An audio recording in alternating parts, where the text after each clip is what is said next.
Thunder on the Right, Chapter 3. Book by Alan Crawford. Read by Fax Fivem. Chapter 3. The New Old West.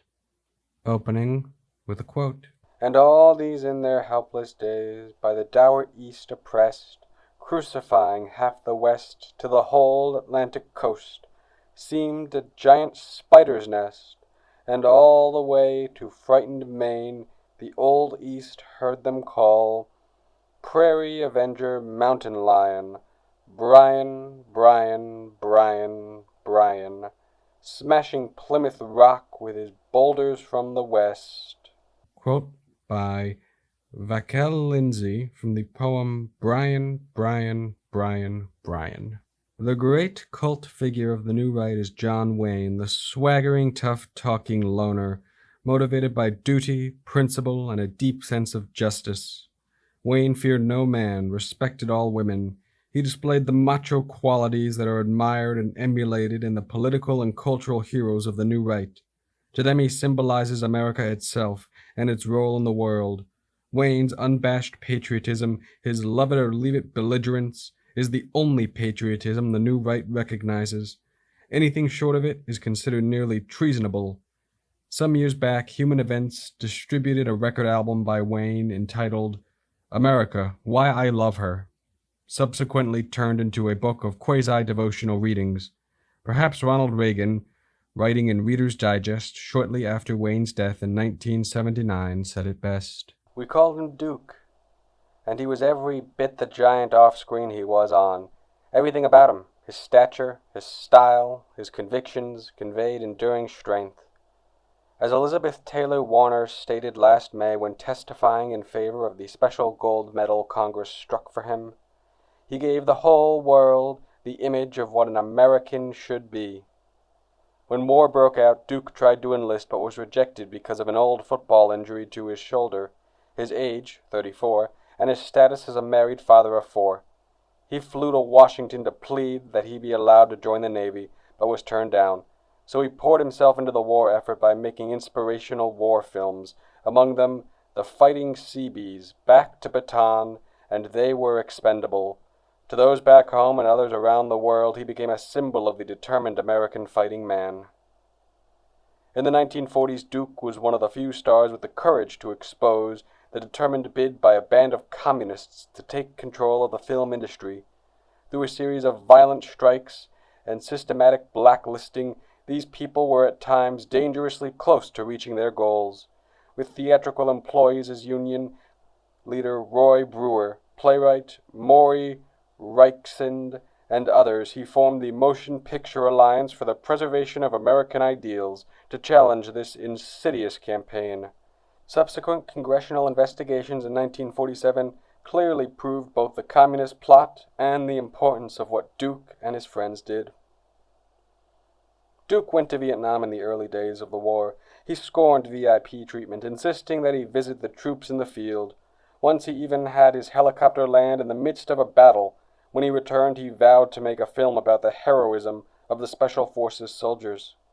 The public jammed theaters to see the resulting film, The Green Berets. The critics, however, delivered some of the harshest reviews ever given a motion picture. The New Yorker bitterly condemned the man who made the film. The New York Times called it unspeakable, rotten, stupid. Yet Duke was undaunted. Quote, "That little clique back east has taken great personal satisfaction in reviewing my politics instead of my pictures," end quote, he often said. Quote, "But one day those doctrinaire liberals will wake up to find the pendulum has swung the other way," end quote. 15 years ago, when Duke lost a lung in his final bout with cancer, studio press agents tried to conceal the nature of his illness. When Duke discovered this, he went before the public and showed us that a man can fight this dread disease. He went on to raise millions of dollars for private cancer research. Typically, he snorted, "We've got too much at stake to give the government a monopoly in the fight against cancer." Steve Dunleavy, a national star reporter who is nicknamed Mr. Blood and Guts for his bellicose prose style, wrote in Conservative Digest of Wayne's appeal. John Wayne was a hero. The big man had fought off cancer, commies, intellectuals, and general bad guys. John Wayne's last film, The Shootist, suggested that Wayne himself, unlike the new rightists who idolize him, knew that the world he symbolized was a world of the past. In it, he played an aging gunslinger dying of cancer in a changed society where primitives like himself were clearly anachronistic. Of growing stature among the new right and a potential successor to Wayne is Clint Eastwood, admired chiefly for his role in the film Dirty Harry, a neo-vigilante movie about a tough cop who, foiled in his attempt to catch a murderer by constitutionally approved means, takes the law into his own hands. Eastwood, in an interview in Conservative Digest, denied that his films glorify violence. Hopefully I always shoot in a good cause. I think audiences were pleased to see me play a detective who was concerned for the victim, a man he has never seen. People are sick and tired of seeing the criminal glorified and made into an object of sympathy. Basic men and women who work hard, bring up families, these people want order. They don't want mayhem in their lives. They're concerned about the law, and if a guy is let out on a technicality, the law was wrong. The new right admires such rugged individualists, all of them tough, gutsy, mean, no-nonsense, macho, loners who stand against establishment authority, adhering to an internal code of honor in a world gone soft. It's no coincidence that their political discourse bristles with images of the mythic U.S. Marshal. Fundraiser Viguri has called John Connolly a man on a white horse, and Kevin P. Phillips praised Connolly as America's potential Matt Dillon, Washington's putative Wyatt Earp. It is a political style that represents the revolt of the new Old West against the East, a region that feels deeply alienated from the federal government, which seems at best meddlesome, an absentee landlord holding the ranchers, miners, and developers of the West from the political gold they believe they can pan from the political streams of their mineral-rich land, if only left alone. The city slickers in Washington, they believe, do not really know what is best for the West, and have no reason to know. After all, there was no strong central government working its will through a federal bureaucracy when the hardy settlers built the West, a notion dear to the hearts of angry Westerners. The federal government, in return for helping to open up the western states, assumed control over nearly every 1 billion acres of land that western developers are anxious to get back, a source of growing resentment. So is the stepped-up regulation of farming, ranching, and mining by the Bureau of Land Management. Behind the new right's glorification of the values and images of the Old West, with its tough sheriffs, lonely mavericks, and rugged individualists, and behind its retreat from history, lies a deep-rooted distaste for our European past that, through the years, has been transformed into a generalized revulsion at the American East as an extension of Europe, and particularly at New York City, that golden door through which Europe's refugees entered their own promised land. The United States was built by men and women who turned their backs on Europe, said Patrick J. Buchanan, syndicated columnist, former speechwriter for President Nixon, and New Right polemicist. This attitude common to the New Right is both unconservative and even anti-conservative in its disregard for historical continuity. The practical political applications of this view are apparent in the New Right's contempt for Eastern institutions, universities, banks, the press, and in its chauvinist and interventionist foreign policy, heir to the isolationism of the Midwest of earlier decades. The revolt against the East. The anti-Eastern impulse dating back to the days of the Jacksonian Democratic Revolt and taking dramatic form in the post-Civil War regional struggles finds increased expression in New Right politics, which is, at least in part, an organized attempt to revenge the resentments of the South and West against the settled and cosmopolitan East. Hostilities to the East, with its associations of wealth and cultivation, and in recent years, upper middle class and upper class liberalism, have fixated on such symbols not only on the East Coast in New York City, but specifically on Wall Street, the Rockefellers, and international bankers, once a euphemism for Jewish money merchants with anti-Semitic implications, but now apparently to the Old West, simply symbolizing Eastern money with European gloss. These special targets of the resentful New Right are viewed as tools of internationalists seeking to link America's fate increasingly with that of other nations. Europe, in particular, in direct denial of the fact that America's fate is already linked to theirs. Thus, New Right hostility to the East represents a refusal to confront unpleasant political realities of the world as it is. British conservative writer Henry Carlyle has noted that this fear many people have of the East is not so much an alarm for their own interests as for their perceptions of the modern world and of their place in it. New Right politics seems intent on reasserting control over the federal government and the American culture, a control that they believe has been wrongfully usurped from the common people of the frontier by the aristocratic East. Heirs of an American impulse that views Europe as decadent and despotic, these neo-populists seek to avoid rotten tyranny by a continuous shift of power from the East further and further west, where small-town values, so the myth goes, still dominate. The notion that the West grew up in isolation without the help of the East is one that conservative columnist George Will of the Washington Post, a Midwesterner educated at Princeton and Oxford, finds mildly amusing. Westerners who feel surrounded and set upon by Big Brother government, he has written, are obsessed by the idea that men were brave, women were fair, and life was sweet before the tea-sipping, paper-pushing dudes from Washington started butting in. There's something quaint, Will said, about the Westerner's insistence that he built the place all by his lonesome, with no help from God or the socialistic East. The West, in fact, was opened up by the American military and developed by a succession of government agricultural programs, the railroads, and more recently by research and development projects of the Defense Department.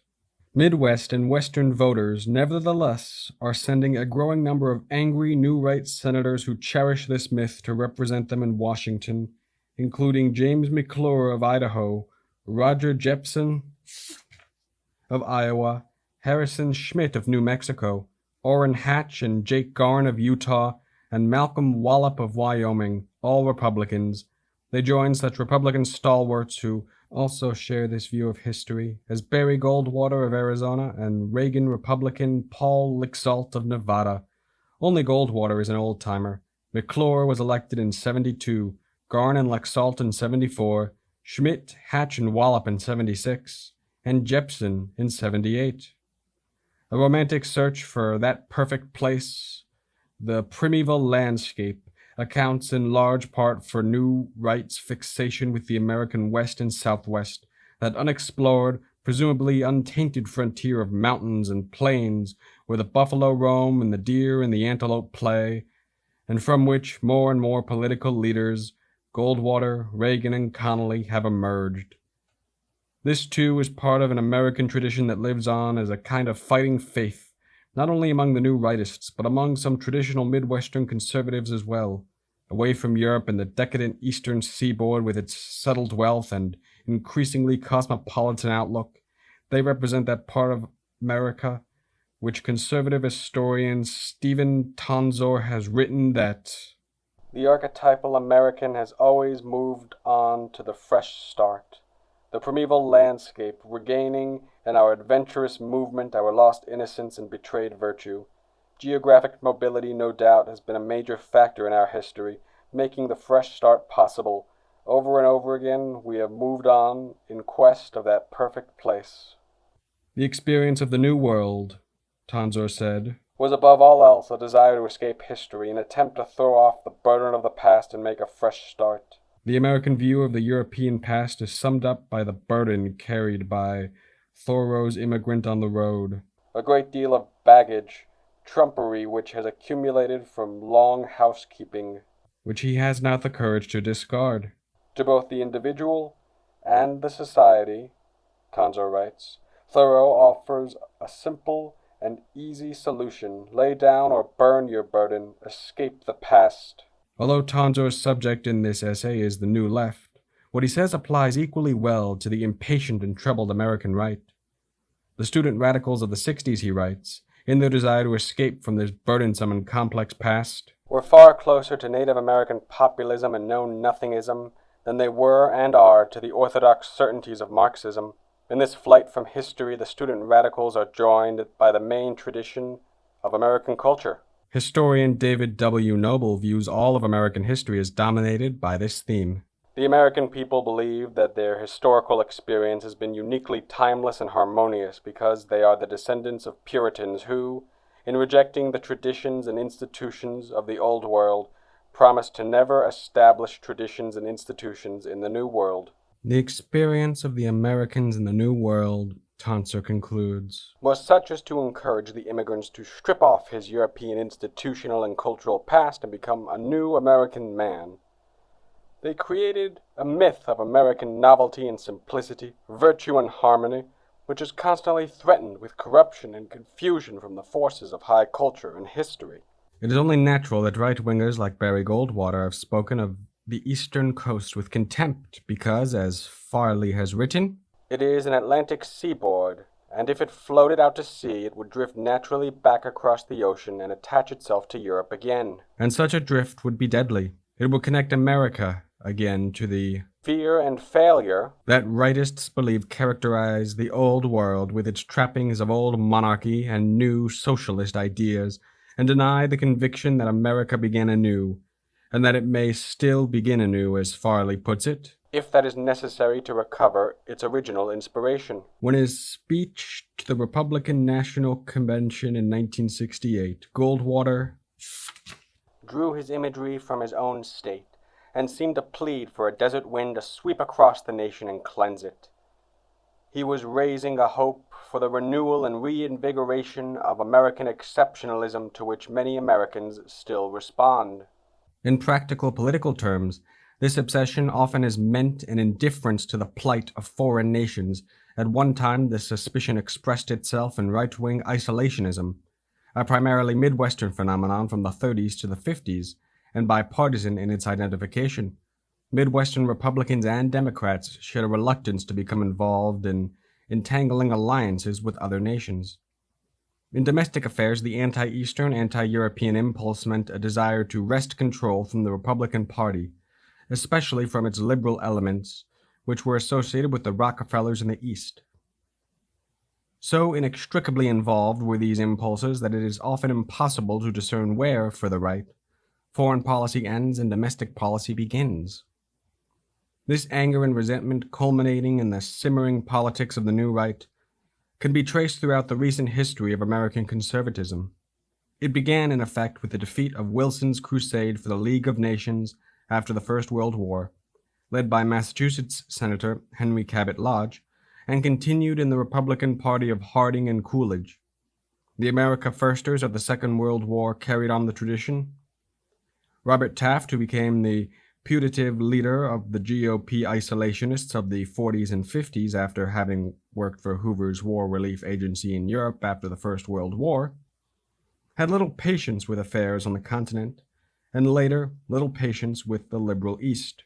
European quarrels are everlasting, he wrote of his experience under Hoover. There is a welter of races there so confused that boundaries cannot be drawn without leaving minorities which are a perpetual source of friction. Callous to the plight of England as Hitler began to menace Europe, he criticized Franklin Roosevelt for dealing with Winston Churchill.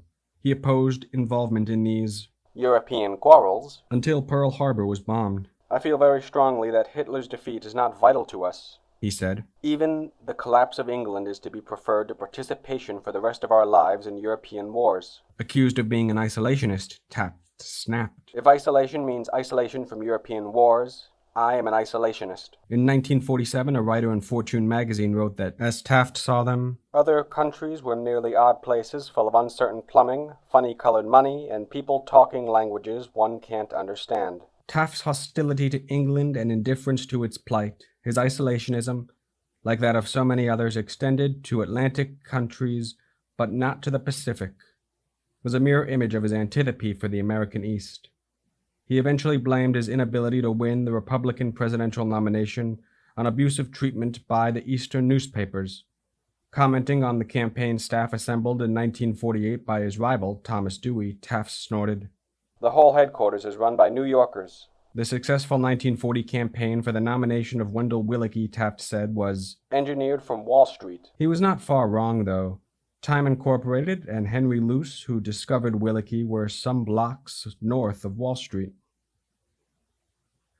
Anti-Europeanism had now become anti-Easternism. With the war, the Republican Party had yielded to Eastern-based leadership. Willkie, Dewey, Eisenhower, with a European-directed philosophy. An anti-Europeanism emerged again in the 1950s, this time with an interventionist cast. Suspicious of the United Nations and its agents, Texas led an attack in the 1950s on liberal textbooks that praised UNESCO, wary of foreign aid and even doubtful, until recently, of the wisdom of U.S. support for NATO. The new right remains chauvinist in its interventionism, as its predecessors were in their isolationism. When President Nixon announced the bombing resumption in Vietnam and the mining of Haiphong Harbor in May 1972, Ronald Radosh, a radical historian, wrote in Prophets on the Right, Conservative Critics of American Globalism, James Buckley endorsed the policy and added that the president would be justified in taking far stronger measures. One does not have to think long to imagine what John T. Flynn, Robert A. Taft, or Oswald Garrison Villard would have had to say about such a blanket endorsement for extending the power of the imperial presidency. Goldwater argues that the Founding Fathers vested in the president a discretion to react against foreign danger whenever and wherever he sees a threat to the security of the United States. Much of the fear Goldwater engendered in the East and among Republican moderates was related to the conviction that the Arizona Republican senator could not be trusted with the nuclear button.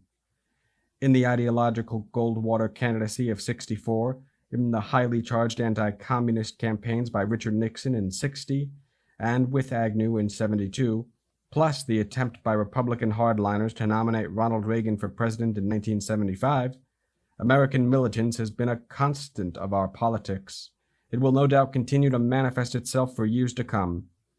Perhaps then in Wilsonian crusades for the Democratic side as well, in wars to make the world safe for democracy, in wars to end all wars. It cannot certainly be divorced from the attitudes of, say, Lyndon Johnson, the son of the Texas frontier, nor the go anywhere, pay any price bravado of the Kennedys. Inadequately modulated, it can do great damage, especially in the hands of the xenophobic militants of the new right. While traditional GOP conservatives have become increasingly sophisticated in recent years, more aware of the complexity and interdependence of America's interests and those of Western Europe, the Middle East, and Asia, the new right retains the frontier psychology of the Old West. The quote-unquote surrender of the Panama Canal seemed almost an unbearable affront to their pride and sense of America's position in the world, and every major new right organization in 1977 and 78 conducted campaigns against ratification of the new Panama Canal treaties. Galvanized to the threat of world communism, the right has responded with a protracted conflict strategy of their own, supporting global struggle against the Soviets, suspicious of détente, quick on the trigger, ready to take offense like the Old West sheriffs they so admire. When the Carter administration in '79 acknowledged the presence of Soviet troops in Cuba, Illinois Republican Congressman Philip Crane, seeking the GOP nomination in 1980 as a new rightist, said that President Carter should announce to the Soviets that he is giving them 48 hours to get the troops out of the Western Hemisphere. Just as liberals have been accused by conservatives of throwing dollars at problems, the new rightists would, in effect, throw bombs.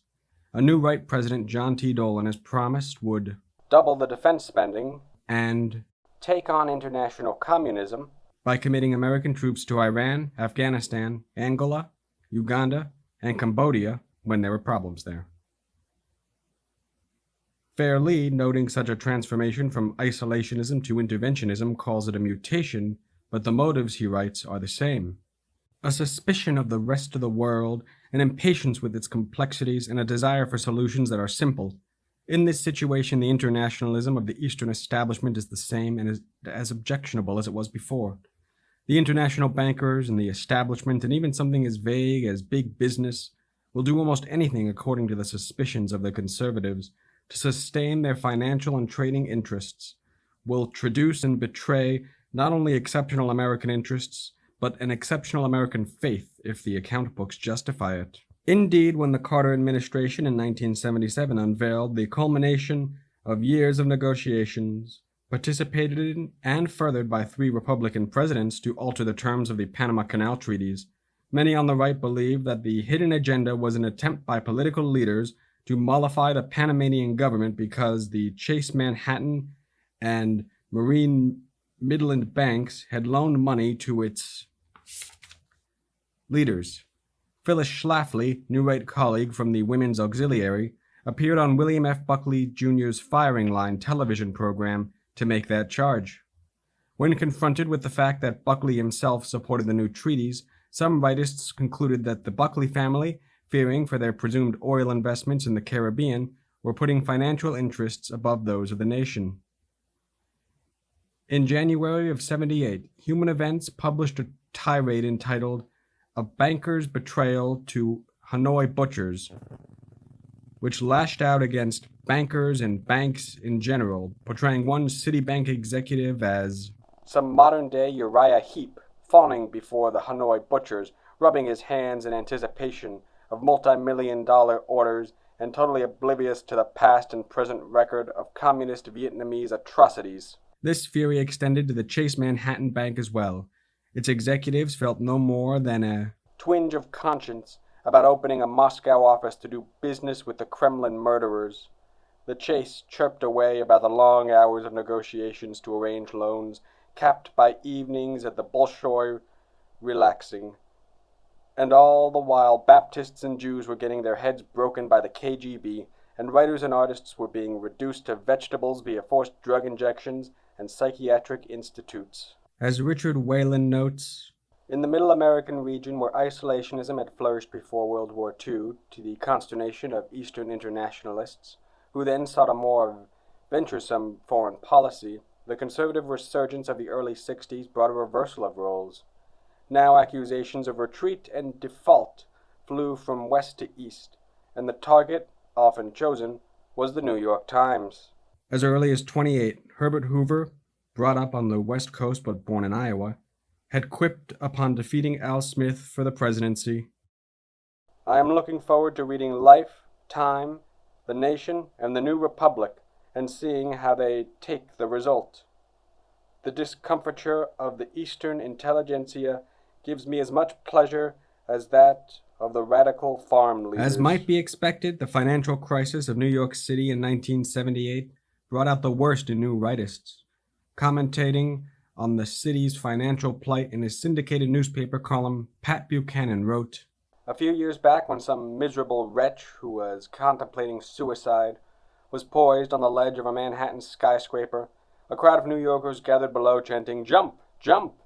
As New York City crawls back towards the abyss of bankruptcy, some Americans feel a similar thrill of anticipation." The fact is, Buchanan wrote, "Like some wines, New Yorkers, especially the Manhattan Illuminati, do not travel especially well." Indeed, Buchanan remembers that as a Georgetown University student in the 50s, he thought of New Yorkers as a loud, arrogant, and cocky lot with very little to be cocky about. Many of the politicians have made a negative impression of New York indelible in the national mind. The last frontier. To the right, the frontier is not only a symbol and a myth, but, like hated New York City, also a place. The New Old West is a combination of Texas, Arizona, Colorado, and California. It excludes Oregon and most of the Northwest, that civilized, settled region of political liberalism settled by New Englanders whose descendants now on billboards extort, "Don't Californicate Oregon," a warning to grasping developers who covet the real estate Oregonians want left pristine.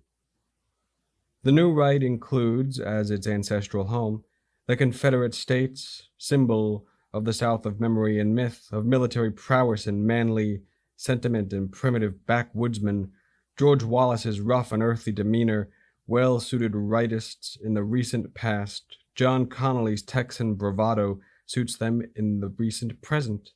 But the frontier and the last frontier of the New Old West is Orange County, Southern California. The fastest growing congressional district in the United States is the 40th District, one of 3 in Orange County, California, with a population burgeoning from 216,000 in 1950 to 703,000 in 1960, and then to 1.42 million in 1970. It is the birthplace of Richard Nixon, the home of anti-gay rights activist State Senator John V. Briggs, and overall a hotbed of political reaction. Growing government industries, especially the defense industry, and growing public sector employment in connection with the state university system, vastly expanded by Governor Ronald Reagan, has brought with it the vast social change and a large number of Democrats. This once Republican stronghold is up for grabs. A rising La Raza population, too, in the district and the county, along with a growing black population in Los Angeles to the north, has caused serious insecurities among middle and lower middle class white residents. The economic boom of the 20-year period in which population increased is over. According to the Almanac of American Politics, 1978, a standard reference for political observers, the fantastic growth that has made Orange County possible has also produced surroundings that convey little of permanence. The 40th District is full of shopping centers and subdivisions which did not exist 10 years ago, and which in another 10 may be decaying. Even more frightening to the people who seek order and calm, Orange County has not been able to restore the old values of a left-behind Midwest or South, or to produce anything satisfactory to take their place. Orange Countians who sought a bucolic life are baffled by the habits of their own children, who prefer rock music to whatever their parents might like, who do not sneak off to drink beer but openly smoke marijuana. The beleaguered residents of Orange County are the bedrock of Southern California conservatism. They are men and women who have achieved modest success by their own standards. When that success and those values were sneered at by outsiders and by their own children, they sought comfort in politics. And they have found it, for a while at least, in the politics of Ronald Reagan and Richard Nixon. Goldwater, Reagan, and Nixon, in their individual ways, told Orange County what it wanted to hear, that its values and its way of life were the finest in the world. A footnote here reads, even Democrat Jerry Brown, seeking the governorship in 1972, ran a cut taxes anti-government campaign. They encouraged the population's comfort and complacency, yet declining support for the traditional Republican Party in Southern California and the simultaneous rise of competing far-right groups attest to the anxieties of these Americans. Orange County and Southern California are, as such, the microcosm community and the state of the new right. There, a rootless boomtown atmosphere has given rise to a political tradition that is anything but classically conservative. The setting for the San Clemente White House, Orange County, is also the home of Gary Allen, the author of None Dare Call It Conspiracy, a best-selling book much admired by members of the John Birch Society. Television evangelists have huge followings here. So does former Democratic Mayor Sam Yorty of Los Angeles, who hosts a popular weekly television talk show that celebrates God and country. John Wayne lived just down the coast near Seal Beach, not far from Gary Allen's home. The 40th is also the congressional district once represented by John Schmitz, a Bircher who in 1972 sought the presidency on the Wallisite American Independent Party ticket. This is the home of the Santa Ana Register, the Maverick Daily, estimated circulation 400,000, that, in accordance with its libertarian stance, has advocated the legalization of heroin, yet has denounced Nixon as too liberal in his economic policies. Its anti-government position dates back to the 40s when it criticized FDR's policy of sequestering American citizens of Japanese descent in relocation camps. Its chief editorial writer, Kenneth Grubbs, once active in Young Americans for Freedom and earlier employed at the nearby Knott's Berry Farm Resort, where he distributed right-wing propaganda, carries on the tradition by espousing free market economics and civil libertarian positions on so-called victimless crimes like drug abuse and prostitution that are voluntarily engaged in by their so-called victims and are hence beyond the appropriate reach of the law. In this, the position is identical to that of the American Civil Liberties Union. Grubbs's libertarianism, however, is offset in the county by the stern morality of the local Birchers, who supported Briggs's Proposition 6, a ballot measure to root out presumed homosexual teachers from the public schools. The Bircherites and Libertarians, though often at war, represent the tradition of entrepreneurial radicalism, as Hofstadter has described the rugged individualist tradition. But the Birchers represent, as well as a backlash against the quote-unquote hot tub of morality that is Hollywood and its laid-back lifestyles. Because of these anxieties, Orange County is fertile new right territory. The right-wing attitudes of its inhabitants are not those of moneyed oilmen, but of status-conscious middle Americans who see their world slowly changing and their precious positions in that world challenged. They are suspicious, slightly intimidated individuals who, wishing they had greater control over their lives, harken back to the days when men like John Wayne could take control. They are people looking for leaders like him. Orange County is a stronghold of two political movements, at first quite different it would seem, which in fact have striking similarities. They represent the new right at its two extremes. Orange County has been known as a frontier of the John Birch Society, but in recent years the libertarian movement has found a home here as well. The John Birch Society's headquarters is in Massachusetts, home of its founder, but its heart is in Orange County. The society is reportedly undergoing a resurgence as the nation moves to the right. Founded in 1958 by candy manufacturer Robert Welch and named for the first victim of the Cold War, a Christian missionary and American intelligence officer killed in Korea, the society's past heyday with roughly 600,000 members came in the early 1960s.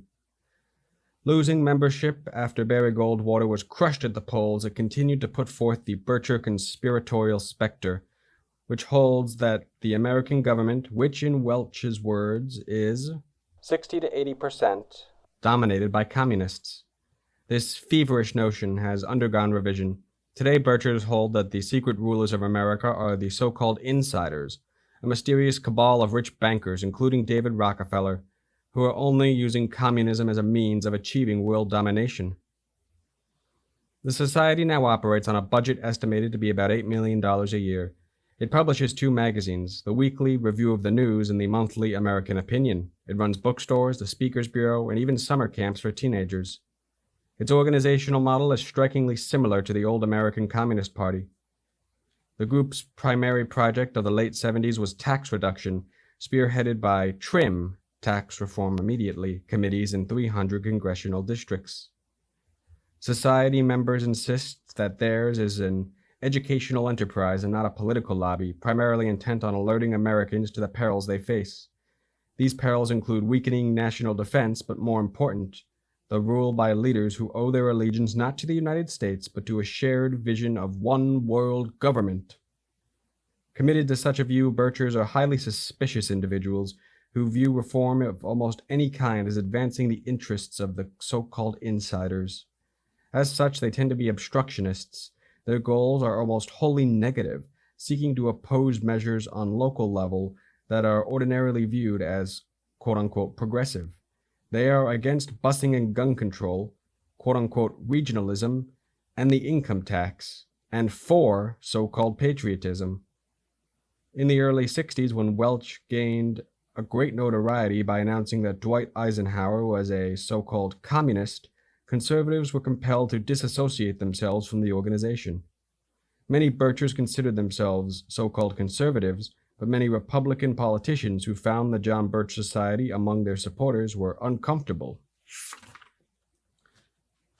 with the new ally. William F. Buckley Jr. led an assault in the pages of National Review on the conspiracy-minded zealots, writing them out of the conservative camp. Frank Meyer, conservative philosopher and once a Communist Party functionary, took on the society in 1962. The false analysis and conspiratorial mania of the John Birch Society has moved beyond diversion and waste of the devotion of its members to the mobilization of that devotion in ways directly anti-conservative and dangerous to the interests of the United States. It is no longer possible to consider the society merely as moving toward legitimate objectives in a misguided way. However worthy the original motivations of those who have joined it and who apologize for it, it is time for them to recognize that the John Birch Society is rapidly losing whatever it had in common with patriotism or conservatism, and to do so before their own minds become warped by adherence to its unrolling psychosis of conspiracy. Seymour Martin Lipset, professor of political science and sociology at Stanford University, has said that he believes the society's influence has always been exaggerated. It looks like they had mass appeal at one time, He told the Wall Street Journal. but it was more journalistic attention than anything they were doing. However, in the 15 years that have passed since National Review conservatives wrote Birchers out of the movement, the Birchers have seemed to have wormed their way back in along the frontier of the New Right. The New Right leaders seem to welcome them. The New Rightists may indeed feel more comfortable with the primitive Birchers than they do with National Review types, whom they regard as effete Easterners indeed. When this author worked at Conservative Digest in 1975, the editors kept back copies of both Birch periodicals, The American Opinion and The Review of the News, in the office, but not back copies of the more moderate conservative weekly Human Events. At least two New Right heroes, Georgia Congressman Larry McDonald and former New Hampshire Governor, but Georgia-born, Meldrum Thompson, are members of the Birch Society, and Robert Welch has claimed that Phyllis Schlafly was once a member, though she has denied it. H.L. Richardson, founder of the New Right Lobby Gun Owners of America, was once employed by the Birchers. Orange County is also a frontier outpost stockade of the libertarian movement, which in the mid-1960s split with the traditional conservatives over, among other things, the draft and the Vietnam War, both of which most libertarians opposed. At the 1969 convention of Young Americans for Freedom in St. Louis, the libertarians walked out, jeered as laissez-faire by the traditionalists, who did not take kindly to the libertarians' more permissive attitudes towards homosexuality and other so-called victimless crimes. They wore these little buttons with laissez-faire written on them, A former Young Americans for Freedom leader told me. and the traditionalists used the slogan to ridicule them more for their obsession with free market economics than for anything else.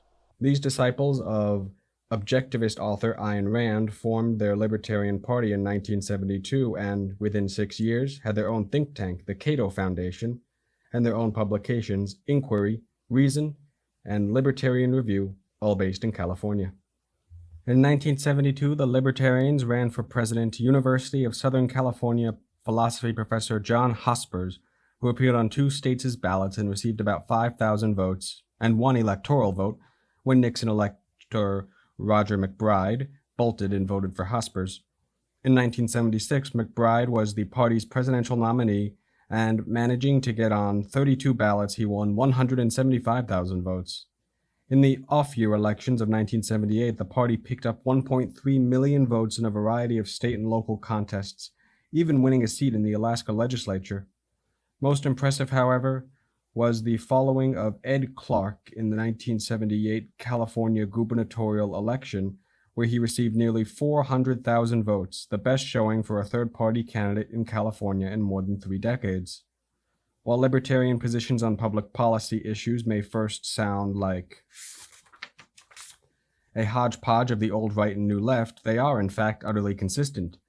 Stressing freedom of the individual above all other values, a freedom they believe that is diminished when an individual must give up a portion of his earnings for public use, they favor an unregulated economy, the legalization of drugs, an end to all laws governing private behavior between consenting adults, return to the gold standard, quote-unquote freedom of choice in abortion, the right to commit suicide, and abolition of the Central Intelligence Agency, the Federal Bureau of Investigation, the Occupational Safety and Health Administration, and Social Security. Ironically, the libertarians have attacked a large number of new leftists for reasons not unlike those cited by Tonsor on the New Left and the Primeval Landscape. The leftists in the Libertarian Party are attracted by its consistency, its anti-militarism, and its permissive attitudes towards drugs. When the possibility of the military draft was revived in 1978, the membership lists of Students for a Libertarian Society, a deliberate counterpart to Students for a Democratic Society, swelled. The libertarians see themselves as rugged individualists who do not need the federal government to look out for their interests. If the New Rightists and the Birchers have John Wayne as their ideal, the libertarians have Gary Cooper, the brilliant, impulsive architect, Howard Rourke, of the film version of Ayn Rand's The Fountainhead, a man who overcomes great social opposition to achieve his individual artistic vision. Borderline anarchists, they share a dogmatic opposition to state action and state spending that has led them to reconsider the defense expenditures of the Cold War and the Vietnam era. In the late 70s, they adopted many of the conclusions of New Left revisionist historians, anti-Cold War, neo-isolationists, Disinclined to support a costly defensive establishment, they have now decided that the Soviet Union is not an aggressive power to be greatly feared, a position for which they have been severely chastised by National Review, a former ally. In their non-interventionism, a retreat from behind the American border, they resemble the 1950s right-wing critics of American globalism like Robert Taft.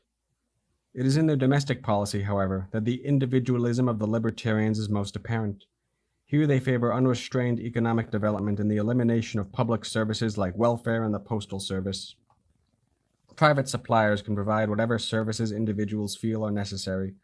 For government to provide them, they regard as an unconscionable intrusion.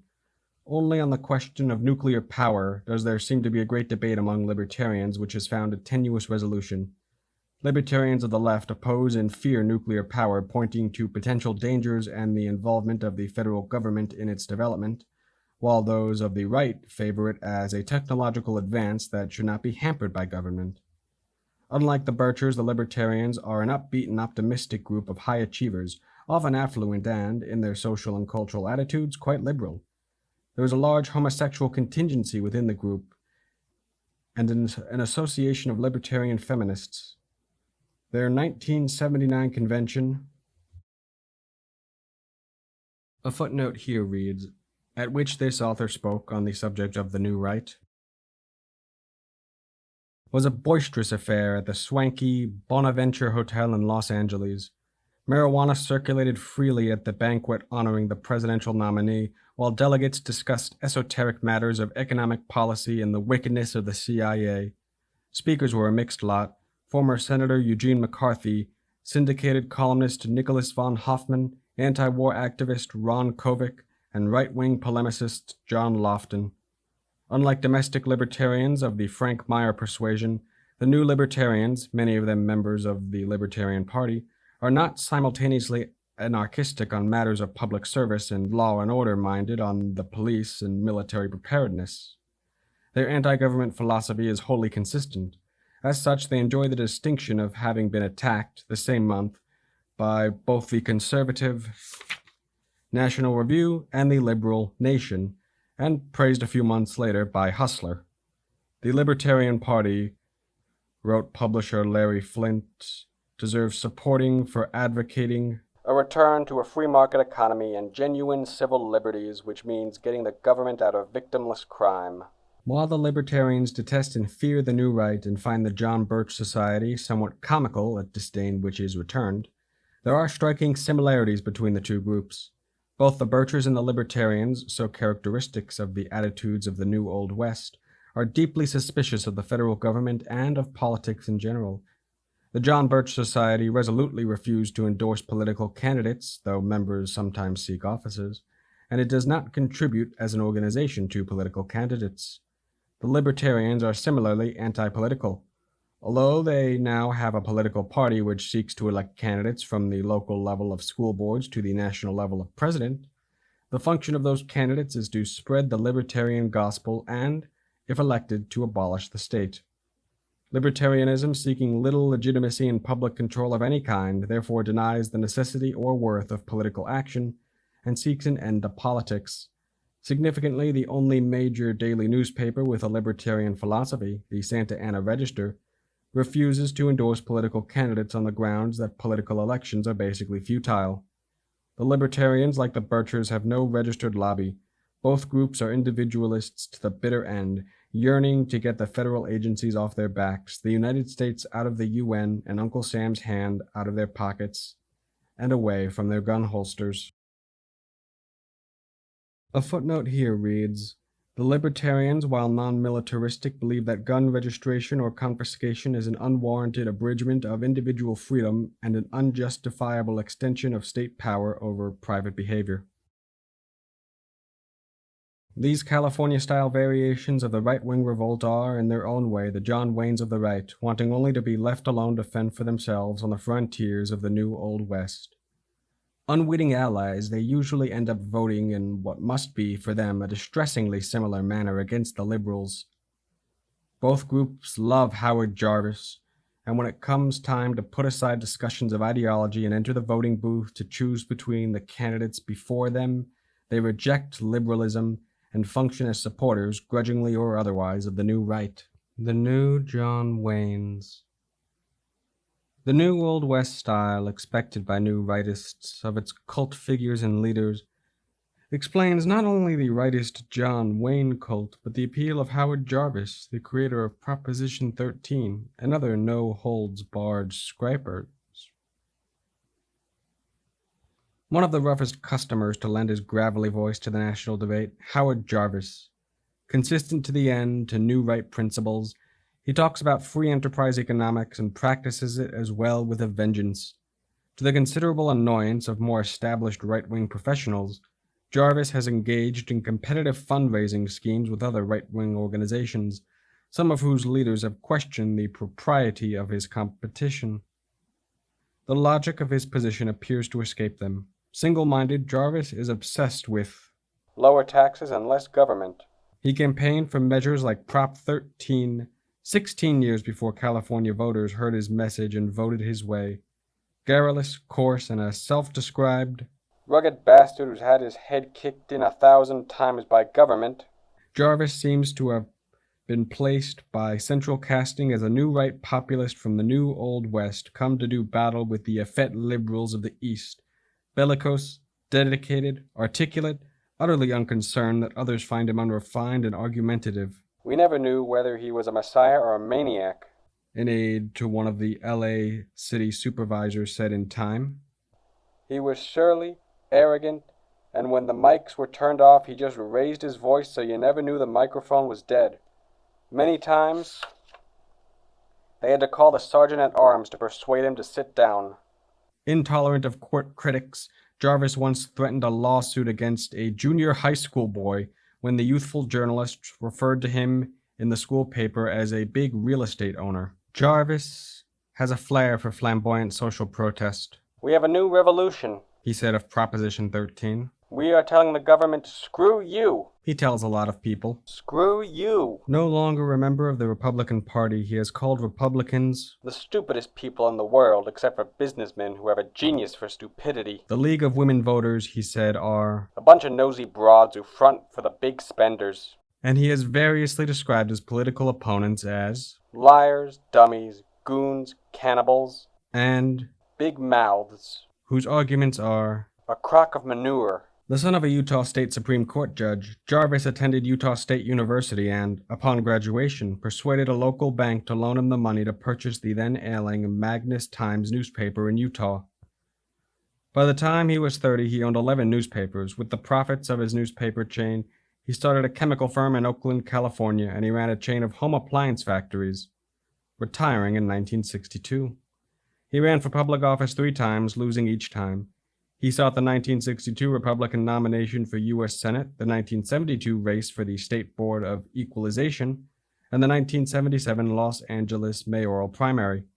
A political activist and businessman, Jarvis in 1965, with 2 associates, formed the National Freedom to Work Committee, from the language of the existing right-wing National Right to Work Committees' charter, substituting only the word freedom in its name. Reed Larson of the National Right to Work Committee, who investigated the Jarvis organization, concluded in a private memo to Right to Work associates that the telephone solicitation raised $250,000, much of it from businessmen who thought they were contributing to the National Right to Work Committee. As far as we can determine, Larson wrote, they do not appear to have an organizational setup for any activity other than solicitation of funds. He charged that the group's letterhead of the advisory board listed fictitious names. Under subsequent pressures from Larson's group, the U.S. Post Office, and the Better Business Bureau, the competitive committee closed its doors in 1966. Early in 1964, Jarvis and others had announced Businessmen for Goldwater, soliciting thousands of dollars by telephone from Los Angeles. Before a suit could be brought to trial, Larson wrote in his 1965 report on Jarvis's activities, this group had collected $115,000, the bulk of which, $88,000, was shown as having been paid over to William Morrison and Norton H. Nathan for PR, fee, and contract labor. Not a cent was turned over to Goldwater, and could not be, since committees operating without the consent of the candidate were prohibited from directly giving to candidates by California law. After the Republican National Committee filed suit to stop its activities in 1964, Businessmen for Goldwater dissolved. In 1976, Jarvis turned up as chairman of the Friends for Hayakawa, which operated to raise money for the Senate campaign of maverick Republican S.I. Hayakawa, admired by the right for his resistance to leftist students in his post as president of San Francisco State College. The group raised $57,453 according to FEC records, yet campaign records show that the Hayakawa campaign never got any of the money. A competing group, Friends of Hayakawa, the official campaign organization, sued, forcing an out-of-court settlement that dissolved the Jarvis Group, which soon folded. Jarvis, who in 1979 acknowledged to reporters his involvement in the enterprise, denied having received any of the money and explained that funds had gone for promotion. Similar qualities of so-called gutsiness, belligerency, and aggressiveness are admired by the New Right in another cult figure, former Los Angeles Police Chief Ed Davis. Davis, a real-life lawman, endeared himself to New Rightists by being, in the words of Conservative Digest, the meanest police chief in America. He left the force to pursue a political career, running unsuccessfully for the 1978 Republican gubernatorial nomination in California, with Richard A. Vigueri as fundraiser. A portly but athletic, authoritative but good-humored man, Davis has been a controversial figure in California for some years. The breakdown in American morality, he once declared, is the result of swinging mommies. In a letter to the Los Angeles Times, he called that newspaper the Paul Revere of the oncoming avalanche of libertine behavior. He attacked the Beverly Hills and Bel Air swimming pool communists who see to it that the revolutionaries trying to destroy us don't lack for money. When Governor Jerry Brown signed into law a bill reducing the penalties for marijuana possession, Davis declared, "It is obvious that Mickey Mouse and Goofy and all the other characters are alive and well in Disneyland North. The cause of many of the state's problems can be traced to the funny little people with socialistic ideas appointed by Brown to government jobs.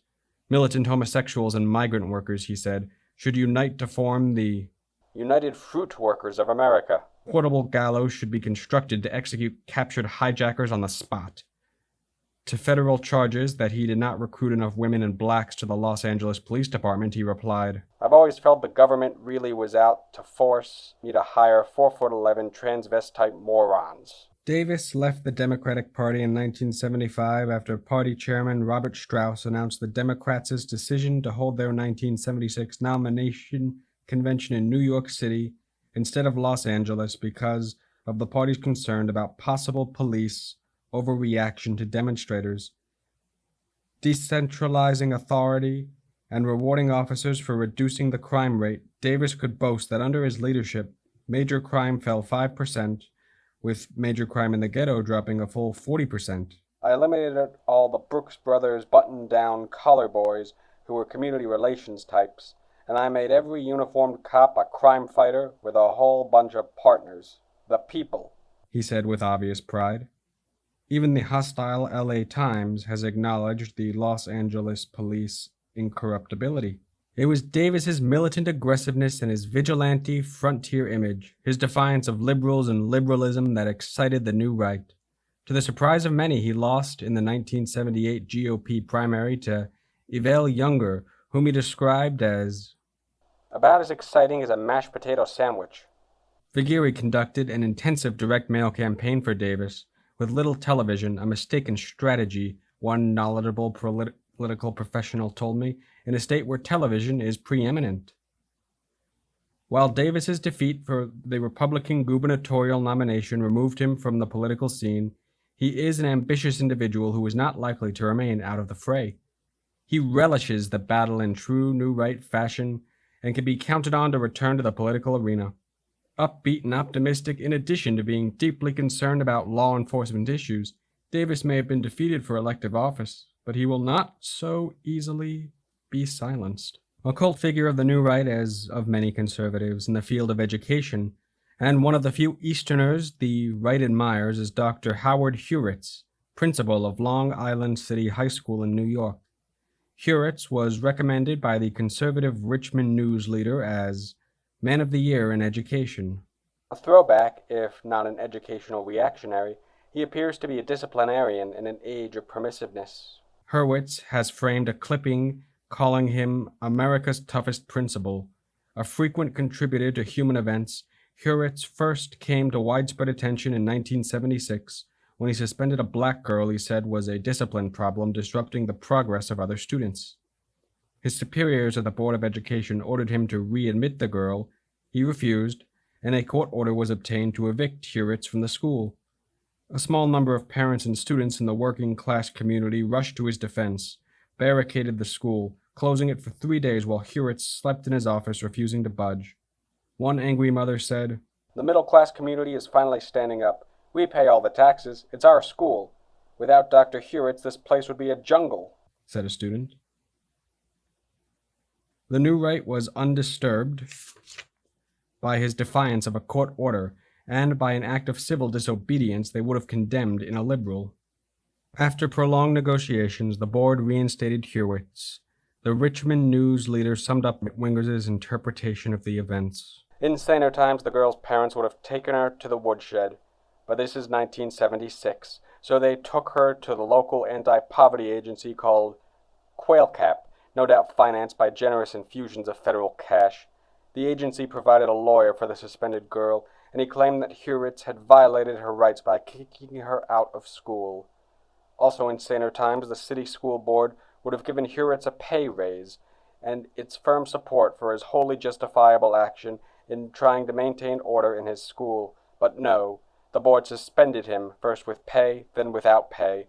The school board might have tossed him to the anti-poverty wolves, but Hurwitz received instant support from his teachers, his 3,000 students, and their parents." A technicality not noted by those who view the episode as a great victory for Hurwitz is the fact that the girl was readmitted to the school. Hurwitz is praised by many as intelligent, decent, and reasonable gentleman, a dedicated and effective administrator with overwhelming support of his community and the loyalty and devotion of his students. But it was his anger, his courage, and his consistent record in defiance of school officials and educated bureaucrats, his emphasis on discipline and toughness in resistance to liberal educational theories that aroused his New Right fans. In 1970, the board had asked that he distribute a students' rights handbook, and he refused. In 1973, he was asked to distribute an ethnic census, and again refused. In 75, he censored a student article in the school newspaper because he considered it irresponsible.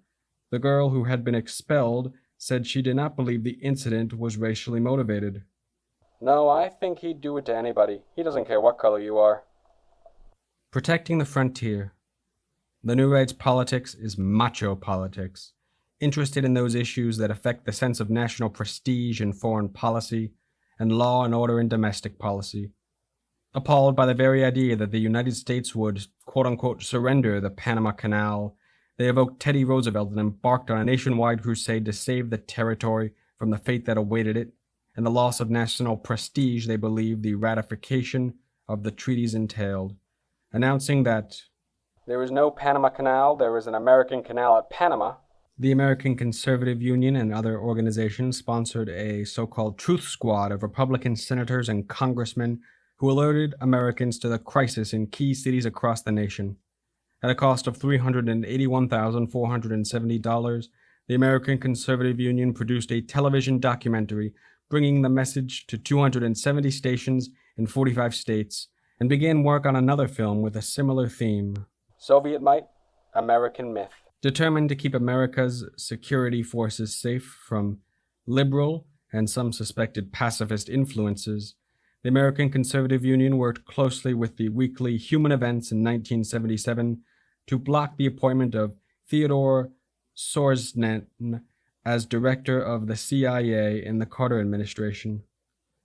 The National Right to Work Committee has taken on the task of protecting hapless Americans from what the committee's publicists consider the bully boy tactics of labor union organizers, placing advertisements in such publications as Commentary and The New Republic, which purport to tell the inspiring stories of individuals, often rugged-looking young men or brave women who stood up to the abuse and violence of what the New Right considers union bosses.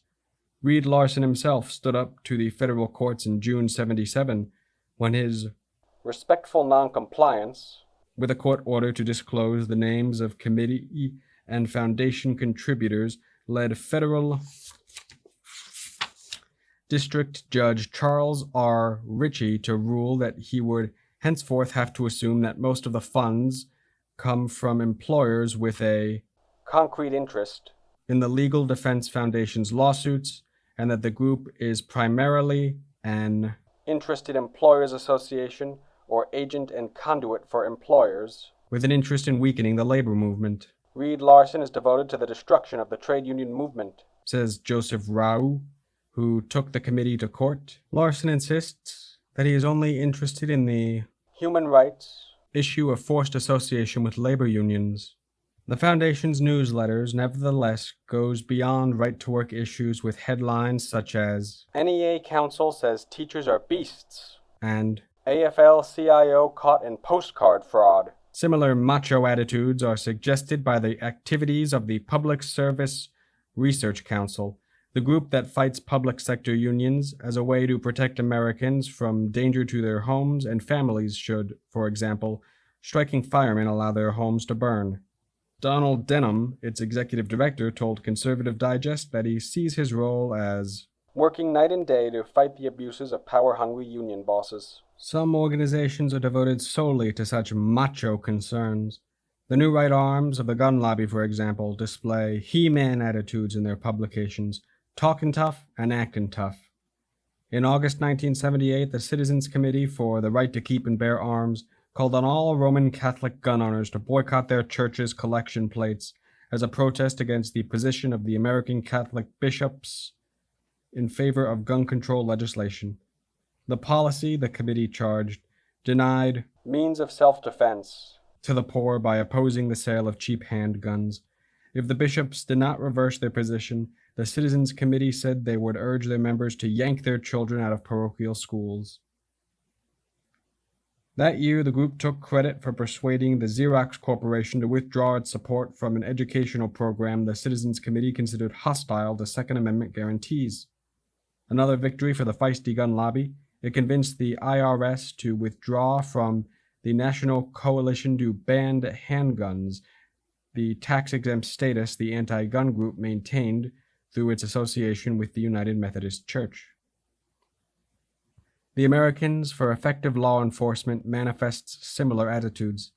This organization routinely takes a pro-police stand on public policy questions, attempting to diminish the restrictions under which modern-day lawmen must do their jobs. Executive Director Frank Carrington said he considers it ridiculous for police to be compelled to go to court before they can infiltrate political organizations, though he denies that his group is a police right or wrong organization. According to one of the group's brochures, we recognize the fact that there are a minority of law enforcement officers who do engage in willful and wanton conduct, and that they should be held accountable. On the other hand, AELE has taken the firm position accepted by the courts that policemen should not be punished for their good faith efforts to carry out their primary function of protecting the public. A spokesman for the Chicago ACLU disagrees. The AELE has a predilection, which I guess is fair to call a bias, in favor of police. If the police are doing it, it must be right and legal. And if it isn't legal, then certainly right. The origins of the hawkish American Security Council, formed to protect the American people from threats foreign and domestic, is also revealing. Its founder, William F. Carroll, was a former FBI agent, and the organization in its early days functioned, according to author Richard Dudman, to operate a private loyalty security blacklist where employers could check their employees and job applications for indications of left-wing connections. Its letterhead is dominated by military figures, including retired Major General John K. Singlaub, relieved of his responsibilities in 1977 for criticizing President Carter's foreign policy decisions. One reporter, writing in the radical magazine 7 Days, joked that the group has grabbed all the former military brass it can get except for the Pentagon plumbing system. Though its concern today is less with internal subversion, it gained great publicity in 1978 with formation of the Coalition for Peace Through Strength, headed by Senator Robert Dole of Kansas. Reds under beds is still a lingering concern, apparently, among the organization's officialdom.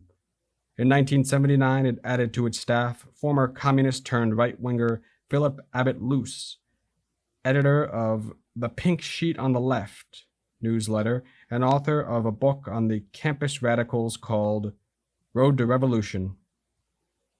Affecting the style of their idealized sheriffs of the old New West, these macho new rightists, nostalgic for a world in which they exercise genuine leadership, swagger about the national political scene, protecting the townspeople from liberal outlaws eager for high noon.